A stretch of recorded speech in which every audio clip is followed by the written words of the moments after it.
Evangelho de Lucas, capítulo 16.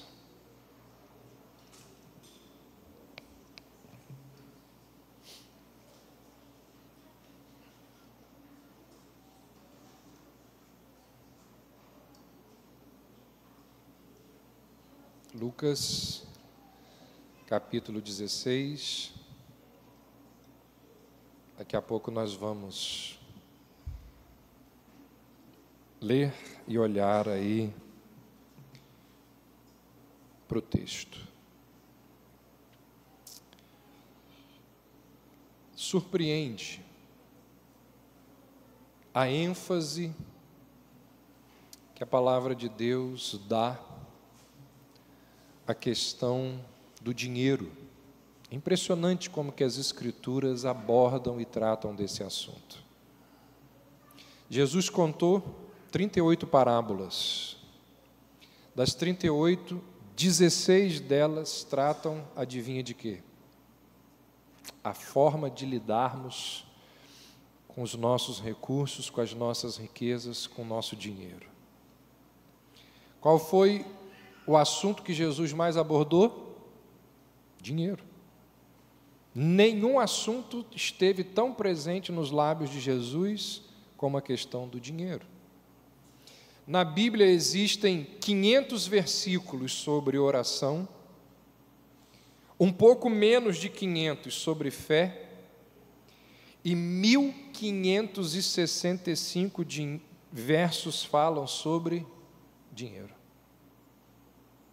No Sermão do Monte, dos 107 versículos, 28 falam de dinheiro. Você não acha que, se Jesus falou tanto de dinheiro, você não acha que, se a Bíblia dá uma ênfase absurda a esse tema, é porque Deus deseja que nós entendamos a vontade dEle para as nossas vidas sobre esse tema, sobre essa questão? Esse texto de Lucas 16 que nós estamos analisando nessas últimas 2 semanas, ele nos lembra, ele aborda, ele trata dessa questão ou de uma doutrina bíblica chamada de mordomia cristã. A palavra mordomia é uma expressão que nos nossos dias tem sido muito deturpada, bastante corrompida. Mordomia nos dias de hoje significa desfrutar de benesses, desfrutar de privilégios. Por exemplo, existe aquela expressão que diz assim: aquele cargo, ou a pessoa que ocupa aquele cargo tem muita mordomia. Mas não é esse o sentido bíblico de mordomia. Mordomia significa administração. O bom mordomo é aquele que cuida, ou o mordomo é aquele que cuida das coisas da casa. O mordomo é aquele que cuida das coisas de alguém. E quando a gente traz para o sentido bíblico, a mordomia cristã significa administrar corretamente aquilo que é de Deus e Ele colocou debaixo do nosso comando. A sociedade na qual você, na qual nós estamos inseridos, enxerga o dinheiro de cada pessoa, de cada indivíduo, como propriedade exclusiva daquela pessoa. Isso significa o quê? Cada pessoa faz com o seu dinheiro aquilo que bem entender. Você quer comprar R$1.000 em figurinha da Copa do Mundo? O dinheiro é seu. O problema é seu. Você faz o que você quiser com o seu dinheiro. É assim que a sociedade entende essa questão de como as pessoas administram aquilo que é seu. O dinheiro é dela. E ela faz com esse dinheiro o que ela bem entender e ninguém tem nada a ver com isso. Aí você olha para a Bíblia. Não é assim que a Bíblia enxerga essa questão. Biblicamente, olhando para as Escrituras, o dinheiro que nós possuímos, de quem é? Não é nosso. Não é nosso. 1 Crônicas 29, lembra? Teu é tudo o quanto há no céu e na terra. Tudo vem de ti e das tuas mãos tu damos. A doutrina bíblica chamada de mordomia cristã, ela nos ensina que o dinheiro considerado nosso permanece sendo de Deus. A doutrina bíblica chamada de mordomia cristã, ela nos ensina que nós recebemos dinheiro das mãos de Deus e, como seus mordomos, nós precisamos administrar aquela quantia, aquela riqueza, aqueles valores de acordo com a vontade e os propósitos de Deus. O fato é que aquilo que temos, não o temos, apenas administramos, porque não é nosso. Mordomo nunca é dono, nunca é dono. E eu sei que esse não é um assunto simples. Eu sei que essa não é uma questão simples. Eu sei, porque eu sou como você, inserido nessa sociedade, que o tempo todo nos ensina exatamente que o dinheiro é meu e eu faço com ele o que eu bem entender. Não é bem assim que as Escrituras nos ensinam. A mordomia, ela nasce lá no Éden. Quando Deus chega para os primeiros seres humanos, para o primeiro casal, e diz assim: olha, tudo que está aqui é meu, eu que criei. E eu estou entregando a vocês, para vocês administrarem. De forma que a Bíblia, ela atribui ao mordomo uma posição de extrema responsabilidade. Porque o mordomo, ele tem total responsabilidade por todas as posses do seu senhor. O salmista vai dizer lá no Salmo 8: deste-lhe domínio sobre as obras da tua mão, e sob seus pés tudo lhe puseste. Escrevendo aos crentes de Corinto, Paulo vai dizer que, como mordomos das coisas que Deus nos deu, nós devemos ser fiéis. Paulo diz: o que se requer dos despenseiros é que cada um deles seja encontrado fiel. Então, o mordomo fiel, ele é responsável por aquilo que tem, seja muito, seja pouco. A parábola dos talentos contada por Jesus nos mostra isso. Aquela parábola nos ensina que o importante não é aquilo que eu faria se eu tivesse R$1 milhão, mas o que eu estou fazendo com os R$100 que eu tenho, se eu estou sendo fiel naquilo.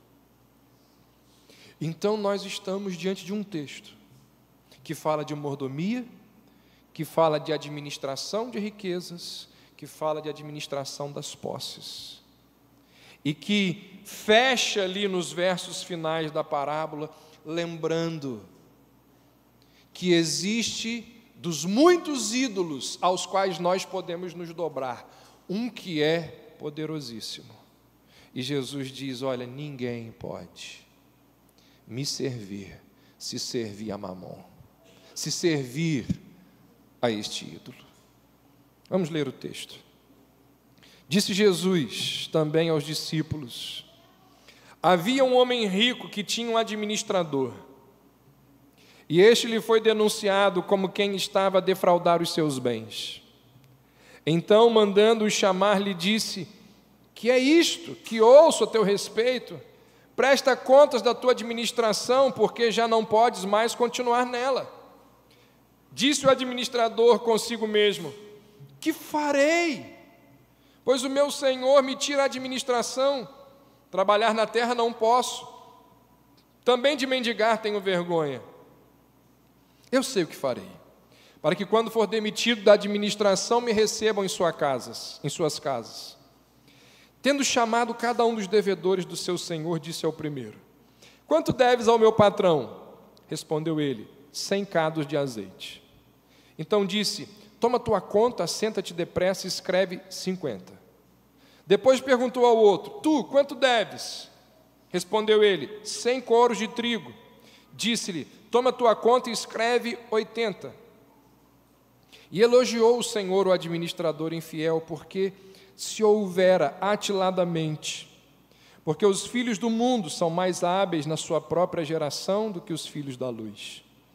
E eu vos recomendo, das riquezas de origem iníqua, fazei amigos, para que, quando aquelas vos faltarem, esses amigos vos recebam os tabernáculos eternos. Até aí por enquanto. Normalmente, Jesus contava as suas histórias, as suas parábolas, a partir de aspectos rotineiros da vida. Jesus tinha essa habilidade inigualável de falar para o seu público de acordo com a realidade dele. Quando ele estava ali diante de pescadores, ele dizia: o reino dos céus é semelhante a uma rede. Quando ele estava diante dos mais diversos ouvintes, ele conseguia se adaptar aos seus ouvintes. Ele falava, ele contava, ele criava as suas histórias a partir de aspectos rotineiros da vida daquelas pessoas. E, em alguns momentos, nas suas histórias, nas suas parábolas, ele vai usar pessoas ruins, pessoas más, para defender alguns dos seus argumentos, alguns dos seus pontos de vista. E essa é uma das grandes surpresas dessa parábola que nós temos diante de nós, porque existe um louvor ao administrador infiel. Jesus diz aqui algumas coisas estranhas. Por exemplo, está aí no verso 8, ele diz: e o seu senhor elogiou o administrador injusto, porque agiu com astúcia. Depois, no verso 9, ele diz: e eu digo a vocês, façam amigos para si mesmos por meio da riqueza injusta. Negócio esquisito isso aqui. Será que é isso mesmo? Será que a gente deve seguir o comportamento de uma pessoa perdulária, esbanjadora, egoísta, conivente, sem princípios? Será que a gente deve seguir o exemplo dessas pessoas? E tem um detalhe aqui. Essa parábola do administrador infiel, se você se lembra, ou se você está contextualizando, desse administrador pródigo, ela aparece logo depois da parábola do filho pródigo. Enquanto o filho pródigo desperdiçou tudo e não providenciou nada para o seu futuro, aqui está um homem que desperdiçou os bens sobre os quais ele tinha controle, mas diferentemente do filho pródigo, ele tem cuidado sobre o seu futuro, ele planeja o seu futuro. E Jesus vai dizer que aquele mordomo aproveita a oportunidade, ele trabalha a situação. A história vai dizer que aquele homem deixa outras pessoas sem dívida com o patrão, mas obrigadas a retribuir a ele no futuro essa generosidade que ele permite a elas não ter uma dívida tão alta com o patrão. Então, ali, numa manobra maquiavélica, ele vai enganar o seu dono para garantir o seu futuro. Será que Jesus está aqui com essas expressões do verso 8 e 9, elogiando aquele mordomo infiel? Não é isso. O que Jesus usa aqui é uma espécie de um padrão rabínico de ensino, que era ensinar do menor para o maior.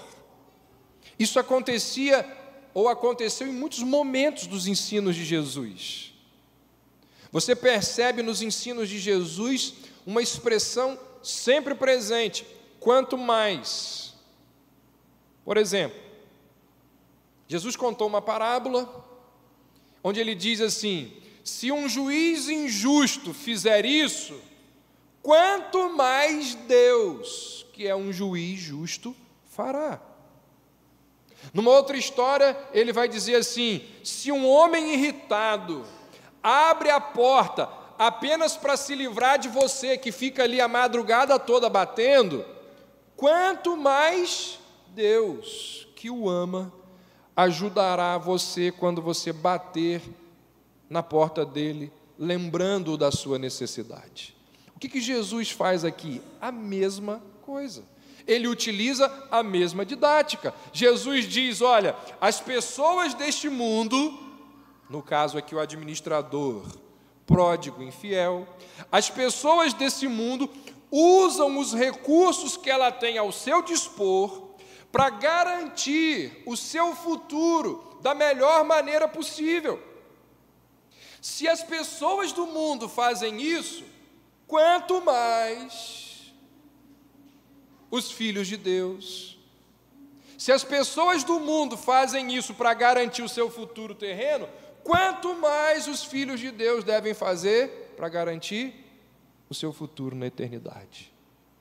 Se as pessoas desse mundo usam os seus recursos para garantir o seu futuro imediato, quanto mais os cristãos devem fazer para garantir o seu futuro lá nos céus. Você não consegue levar o seu carro para o céu. Tem gente até que gostaria, né? Quem me dera. Você não consegue levar a sua casa para o céu.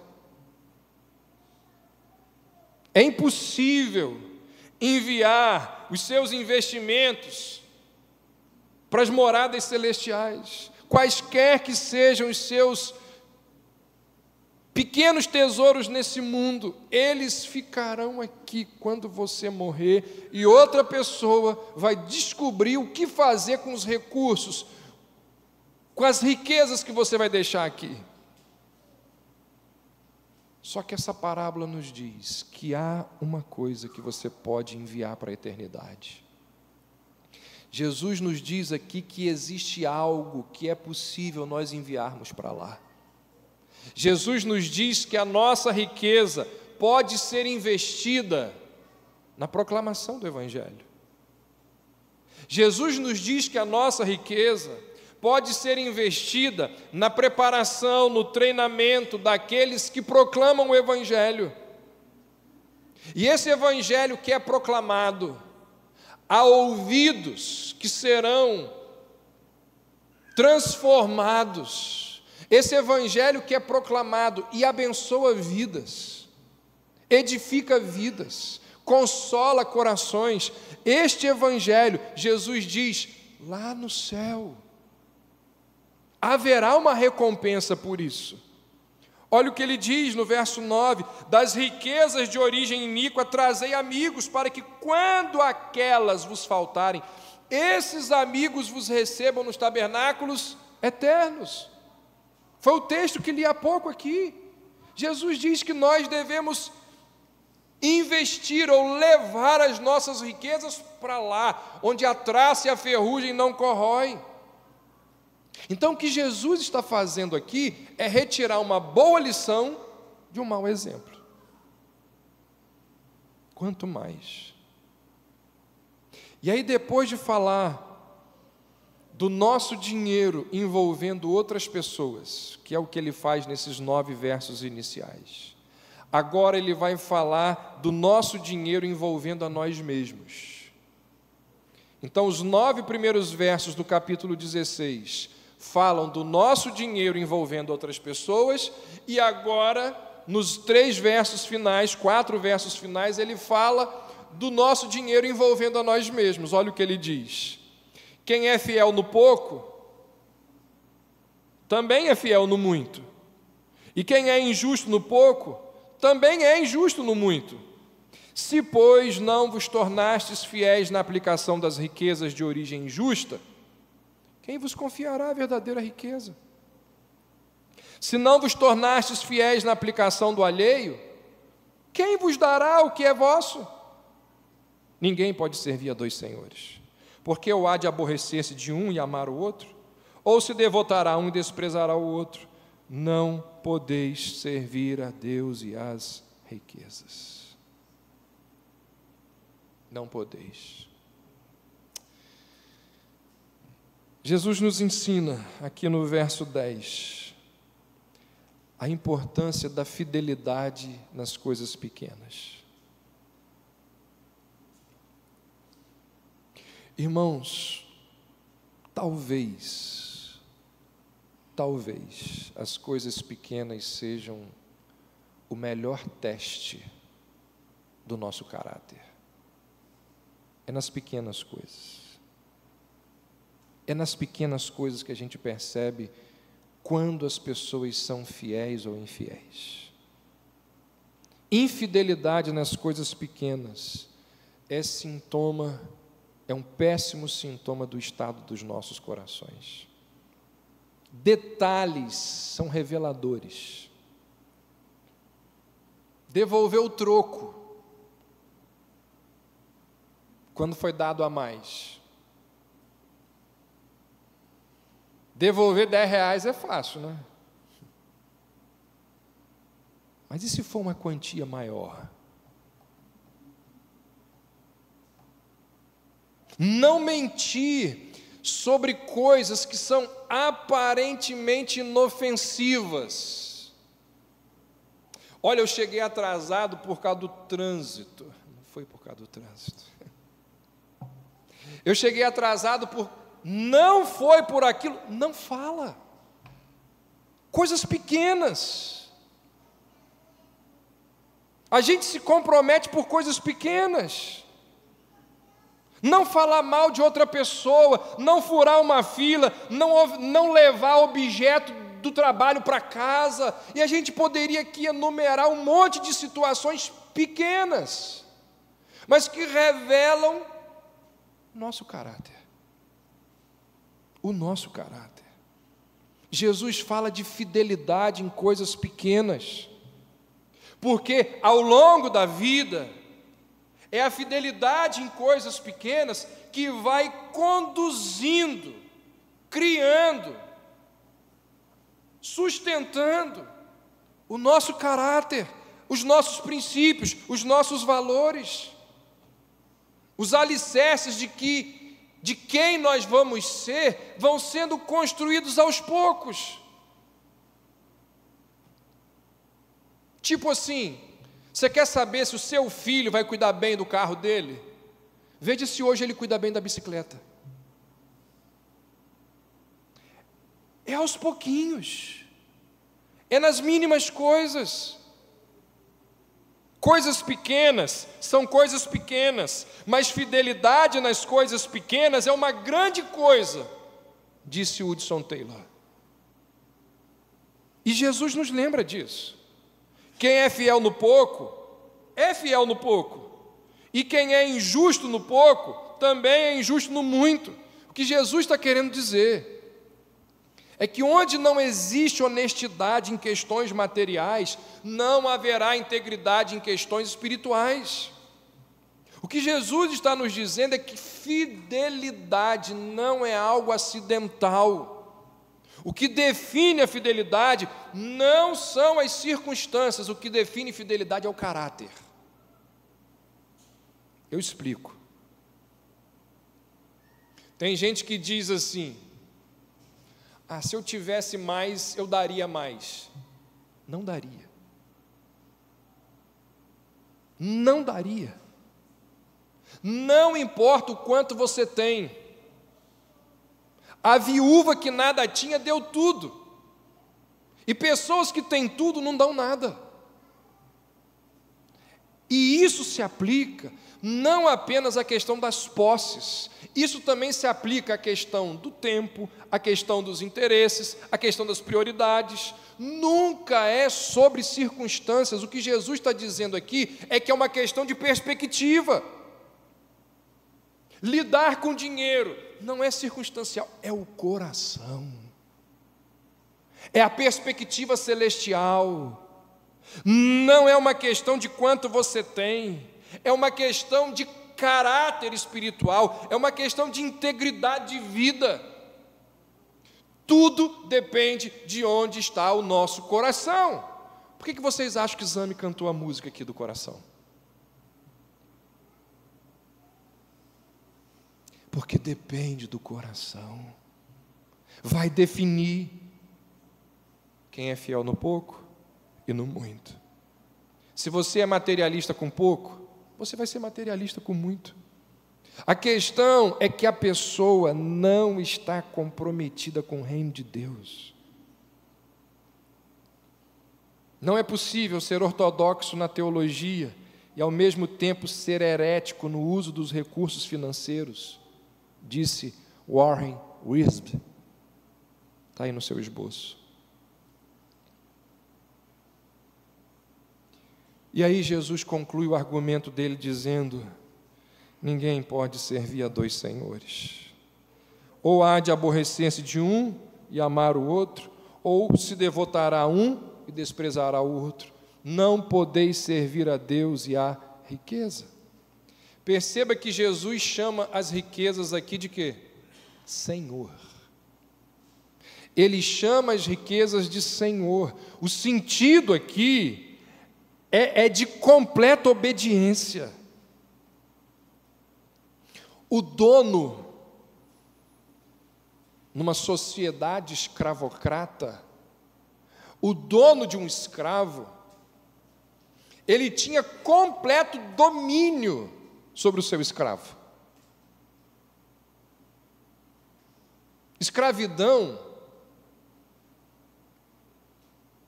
era de tempo integral. DE, dedicação exclusiva. Não existe a possibilidade, deixa eu trabalhar um pouquinho aí. Não tem isso.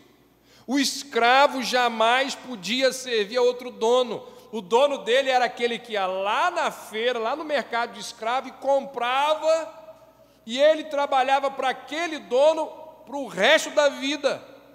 O escravo não tinha autorização, não tinha capacidade de servir a outro dono,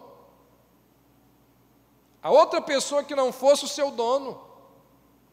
Jesus, que vivia lá numa sociedade escravocrata, ele vai apanhar uma figura que é muito comum aos seus ouvintes e diz assim: não tem como um escravo servir a dois donos. Ou ele se dedica a um ou a outro. Isso é impossível. E Jesus diz assim: o dinheiro é um grande senhor de escravos, que exige dedicação exclusiva, devoção absoluta daqueles que são os seus escravos. E aí Jesus diz: não se engane, não tem como servir a esses dois senhores, Mamon e Deus. Jesus está dizendo com todas as letras: se Deus é nosso Senhor, o dinheiro vai ser o nosso servo. Mas se Deus não é o nosso Senhor, nós nos tornaremos servos do dinheiro.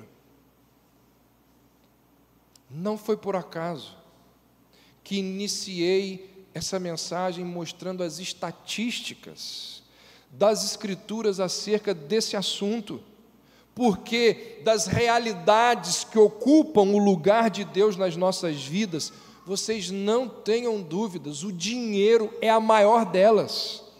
O dinheiro é o maior ídolo potencial com o qual nós convivemos. E quando o dinheiro ocupa no seu coração, no meu coração, no nosso coração, o lugar que só Deus deveria ocupar, ele deixa de ser dinheiro e ele passa a ser chamado de Mamon. A Bíblia diz que Mamon é dinheiro elevado à categoria de Deus, ou seja, um ídolo.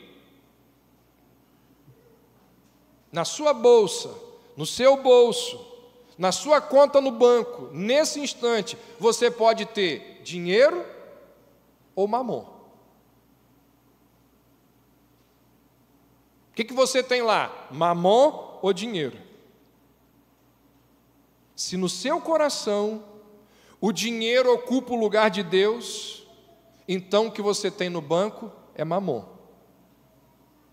Mas se você é o senhor do dinheiro, e ele serve a você, e não você a ele, então o que você tem lá no CDI é dinheiro, é simplesmente dinheiro.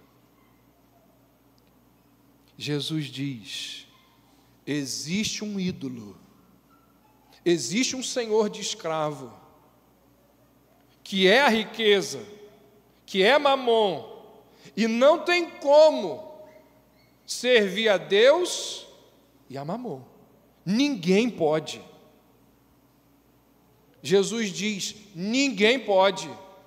É impossível, não tem como. É como se alguém tentasse virar para a direita e para a esquerda ao mesmo tempo. Não tem como. Existem coisas na vida que são impossíveis de serem feitas. É impossível comer e escovar o dente ao mesmo tempo. É impossível estar em 2 lugares ao mesmo tempo. É impossível dirigir e dormir ao mesmo tempo. Porque ou você faz uma coisa ou você faz outra. Jesus diz: não tem como você servir a Deus e servir a mamon. Não podeis, é inútil. Existem muitas pessoas que tentam fazer aquilo que Cristo afirmou que não pode ser feito. Na Bíblia existem casos assim: Ananias e Safira, Demas, Judas.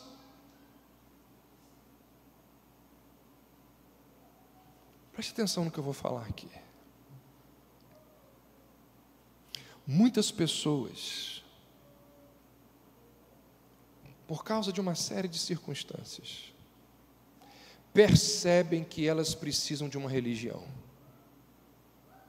Precisam ir na igreja. Percebe que precisa de uma religião. No entanto, os desejos dessas pessoas as prendem, as amarram aos prazeres mundanos e as impedem de servir a Deus.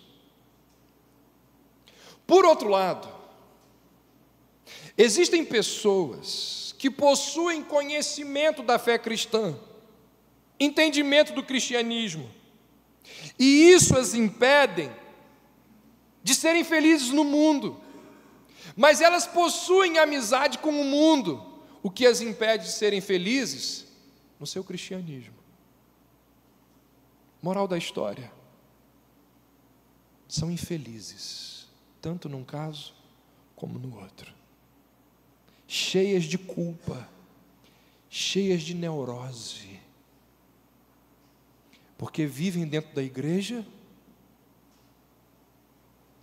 flertando, desejando, gostando das coisas do mundo, ou então estão lá no mundo, com entendimento da fé cristã, também cheias de neurose, por causa das coisas que elas sabem que não deveriam fazer, por causa das coisas que elas aprenderam como princípios de suas vidas, por causa da fé cristã. Jesus está dizendo: infelicidade nos 2 casos. Não tem como servir a Deus e a mamon. Não tem como servir aos 2 senhores. Escravidão, vimos hoje pela manhã aqui na mensagem pregada pelo pastor Cabral. Escravidão é quando nós obedecemos unicamente a um Senhor. Não tem como servir a 2. Então não se engane. Se as suas riquezas o impedem de ser generoso com o reino de Deus, você tem um dono.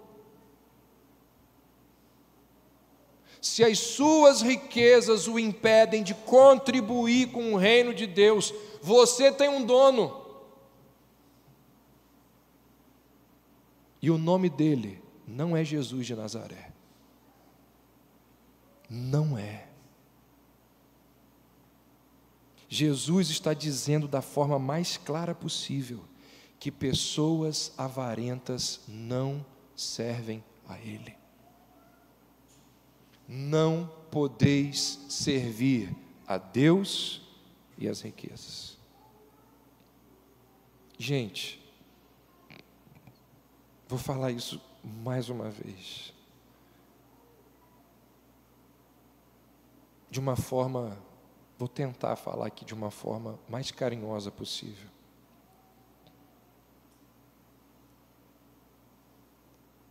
O reino de Deus, ele será levado adiante.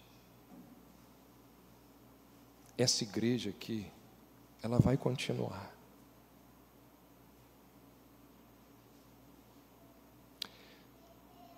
O reino de Deus e essa igreja não precisa do seu dinheiro.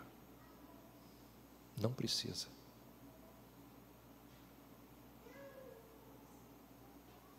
Deus é muito maior do que você imagina. Mas é um privilégio. É um privilégio. É uma bênção. Contribuir com o reino. Ofertar para o reino. E isso revela quem é o dono do nosso coração. Deus, só Deus, para nos convencer disso. E Deus faz isso utilizando a sua palavra, que está sendo pregada. Não podeis servir a dois senhores. Não podeis servir a Deus e as riquezas. Se você, por causa de ambições, avareza e outras coisas mais, é incapaz de contribuir com o reino de Deus, você tem um dono. E o nome dele não é Jesus. Olha o que disse a W. Pink. Acho que eu coloquei aí no esboço. Ou não. Estes dois são diametralmente opostos. Deus e o dinheiro. Um ordena que você ande pela fé. O outro, que ande pela vista. Um para ser humilde, o outro para ser orgulhoso. Um para colocar sua afeição nas coisas do alto, o outro para colocá-los nas coisas que estão na terra. Um para olhar para as coisas que são invisíveis e eternas, o outro para olhar para as coisas que são visíveis e temporais. Um para não ter cuidado de nada, o outro para viver ansioso. Um para se contentar com as coisas que você tem, o outro amplia seus desejos. Um para estar pronto para distribuir, o outro para reter. Um olha com generosidade para os outros, o outro olha apenas para as próprias coisas. Um busca a felicidade no Criador, o outro busca a felicidade na criatura. Poucas coisas provam tanto o nosso coração como as riquezas. Elas revelam as nossas ambições, os nossos desejos, o nosso caráter. Você pode ter certeza disso. O dinheiro, ele é um grande teste. Um grande teste da nossa fé. Uma prova de quem nós somos em relação ao outro, em relação a Deus, em relação a nós mesmos. Abra aí, nós estamos caminhando para o fim. Abra aí, por gentileza. 1 Timóteo, capítulo 3.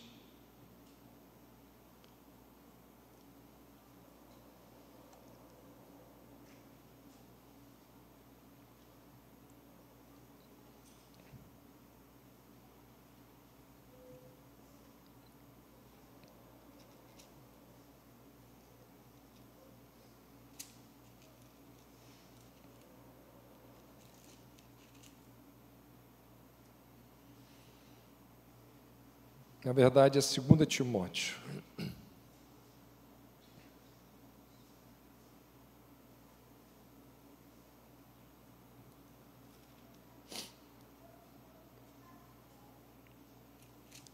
Sabe, porém, isto: nos últimos dias sobrevirão tempos difíceis. Os homens serão egoístas, avarentos, jactanciosos, arrogantes, blasfemadores, desobedientes aos pais, ingratos, irreverentes, desafeiçoados, implacáveis, caluniadores, sem domínios de si, cruéis, inimigos do bem, traidores, atrevidos, enfatuados, mais amigos dos prazeres que amigos de Deus, tendo forma de piedade, negando-lhe, entretanto, o poder. Foge também destes. Segundo o apóstolo, essa sociedade ela é caracterizada por pessoas que invertem os valores de Deus. E Paulo diz que essas pessoas são caracterizadas por um amor a elas mesmas. Ele diz aí, mais amigas dos prazeres que amigas de Deus.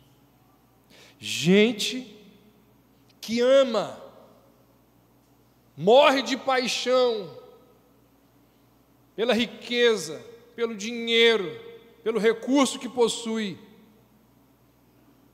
E o que está essencialmente errado com essas pessoas? Aquilo que já falei aqui várias vezes, citando Agostinho, afeições deturpadas. Aquilo que Agostinho vai dizer que o amor está mal direcionado. E Paulo diz que, ao invés delas serem, em primeiro lugar, amigas de Deus, elas são amantes de si mesmas, consequentemente, do dinheiro e do prazer. Então nós temos no mundo Deus, pessoas que nós devemos, coisas. A Bíblia diz que nós devemos adorar a Deus, amar pessoas e usar coisas. Mas se nós começamos adorando a nós mesmos, nós desprezamos Deus, amamos as coisas e usamos as pessoas. É o que Paulo está dizendo aqui. Uma completa inversão. Esse é o diagnóstico de uma sociedade hedonista, que busca o prazer o tempo todo. Você sabe disso. Que uma das ideologias mais fortes da sociedade na qual nós vivemos é aquela que diz assim: recolha tudo que você pode, coloque tudo que você recolheu dentro do pote e se sente em cima do pote e não dê nada para ninguém. Não é esse o ensino das Escrituras. Não é esse o estilo de vida que as Escrituras dizem que um cristão deve ter. Você já ouviu esse ditado, que diz que o dinheiro ele é um bom servo, mas um péssimo patrão. O problema não é ter dinheiro, mas o dinheiro nos ter. O problema não é carregar dinheiro no bolso, o problema é entesourar dinheiro no coração. Então a Bíblia, ela nos adverte, e aqui nós estamos diante de mais um texto, dos muitos que a Bíblia nos adverte, quanto ao perigo da riqueza. Porque, como disse há pouco, dos ídolos potenciais que podem tomar conta do nosso coração, o mais forte deles é o dinheiro. E não por acaso foi o tema que Jesus mais abordou. Então, quando nós pregadores, falamos sobre dinheiro, E no meu caso aqui, eu estou só pregando positivamente, eu estou só continuando aquilo que eu venho pregando há anos. E aí eu parei nesse texto aqui que fala disso. Mas quando a Bíblia nos fala de dinheiro, não é porque as ofertas estão lá embaixo, não é isso não. É para mostrar para vocês que isso é o quê? Um perigo. É um perigo, porque isso pode revelar quem você é de verdade.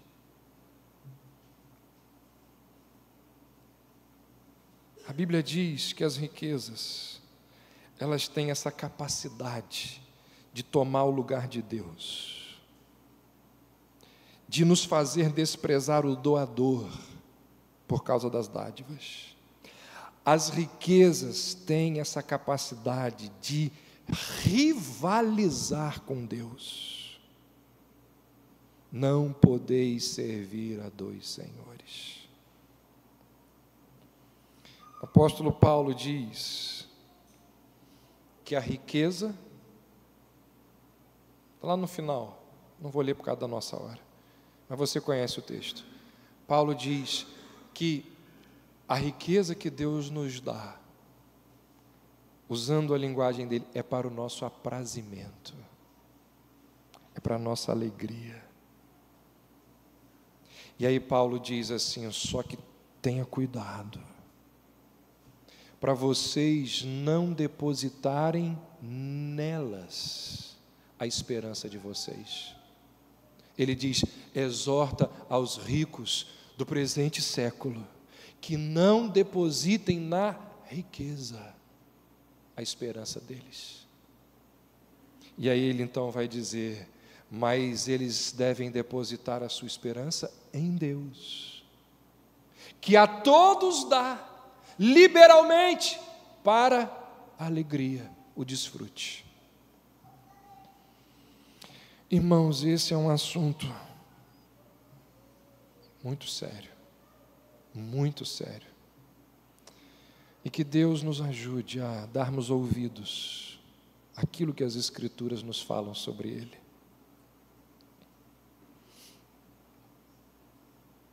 O Deus que cuida de flores e passarinhos, prometeu cuidar de nós. Que confiemos na promessa do Senhor.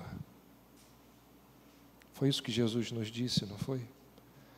Nós lemos aqui, não andeis ansiosos quanto ao que haveis de comer e de vestir. Porque o Deus que cuida de aves e de passarinhos, Ele sabe de tudo que vocês necessitam. Que Deus nos ajude e que em nossas carteiras e bolsos haja apenas dinheiro e não mamon. Que em nossas contas bancárias exista recurso de Deus em nossa posse para administrarmos de acordo com a vontade dEle. Vamos orar. Ó Deus, que o Senhor nos ajude, diante do que acabamos de ouvir, diante do que temos aprendido ao longo dos anos. Que o Senhor nos sonde o coração, e em graça e misericórdia, nos leve ao arrependimento, aqueles que precisam se arrepender nessa área. Nos leve à compreensão do privilégio que é, da alegria que é, poder participar da implantação do Teu reino aqui na terra. Ó Deus, que assim seja na minha vida, que assim seja na vida aqui dos meus irmãos e irmãs. É a nossa oração em nome de Jesus. Amém.